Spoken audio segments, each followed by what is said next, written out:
Hey guys, CrossFit semifinals are coming up, and the two workouts that are going to be used across the board have been announced. Hey, welcome to the channel, Old Guy Inc. Do me a favor, please hit the subscribe button real quick. So, today we're going to talk about this year's iteration of the CrossFit Games. As you guys know, it seems to change every year, sometimes for the better, sometimes for the worse. That's clearly up for debate. So, this year, what's happening, if you don't already know, is that all the different semifinals that are happening are allowed to program the majority of their own workouts, but then CrossFit is supplying two of the workouts that must be done the same across all the different semifinals. Now, I think that's pretty cool. So, in case you're wondering, the other events that those semifinals are going to program have been run through CrossFit HQ supposedly, and those workouts have been approved. So there has been some checks and balances there. But let's dive right into what are the two workouts that CrossFit has programmed that will be done at all of the different semifinals. Here they are. One of them is a repeat from 2014. It's regional event number 5.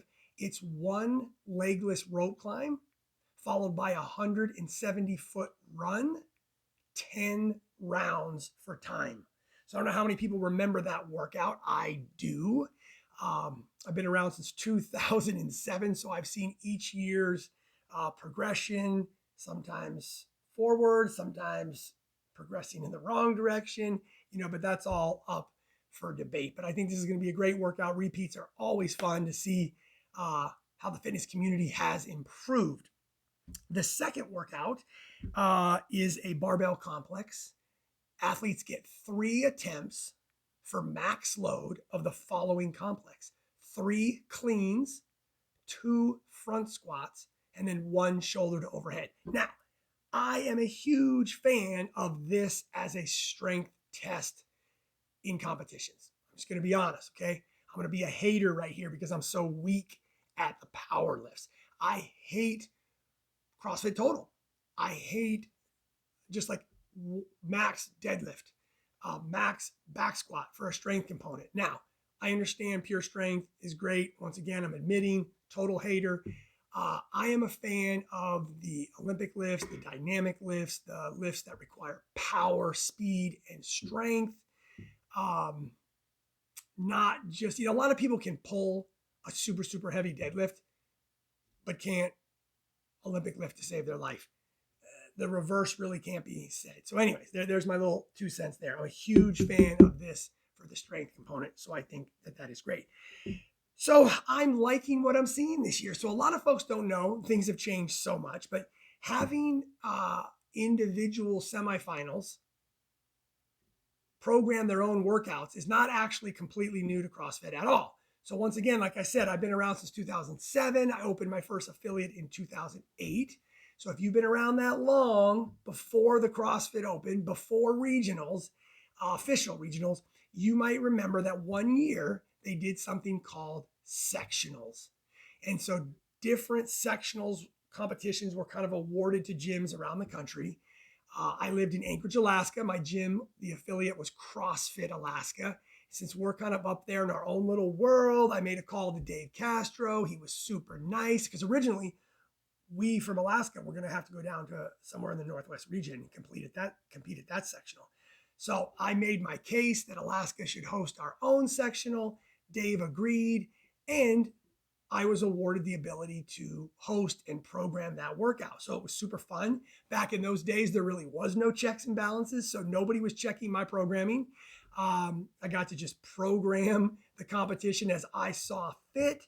And then the top 3 men and women, there was no masters back then, right? The top 3 men and women finishers from the Alaska sectional then went down to the Northwest regionals and competed.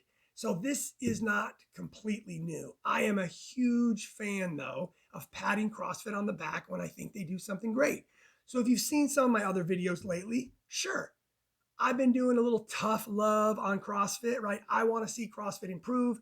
The only way anything, any business, any human being in life improves is to be able to take a little criticism, take a little tough love, do a little reflection, admit when you're wrong, try to come up with solutions, and move forward. So I am all for this. I'm not a huge fan that there's not consistency and every year things are different, but you know what? It keeps us on our toes. I am a fan of what they've done right here. I think it's always fun to run repeat workouts. I think it's super fun to at least have 2 workouts that we can compare athletes to each other at each semifinals.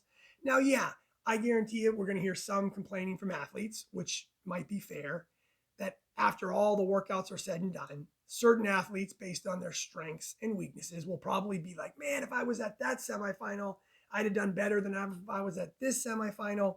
And that's just kind of what it is. But at least we're going to have those 2 workouts to look at. And I think that's great. So I'm giving CrossFit 2 thumbs up for this. I'm super excited to see the 2014 regional event 5 come back after all these years. And just, man, it's going to be scary probably to see the comparisons in performances after that amount of time has gone by and our elite athletes in CrossFit have progressed so far. So looking forward to the next stage of competition. Hopefully you guys are excited to see this new format, but if you're not, I'd love to hear about it. What would you rather see? What do you think is good about it? Please like the video or don't like the video. Make a comment that you liked the video, comment that you didn't like it. What am I saying that you disagree with? I'd love to hear from you either way. I'm an open book. Hit subscribe.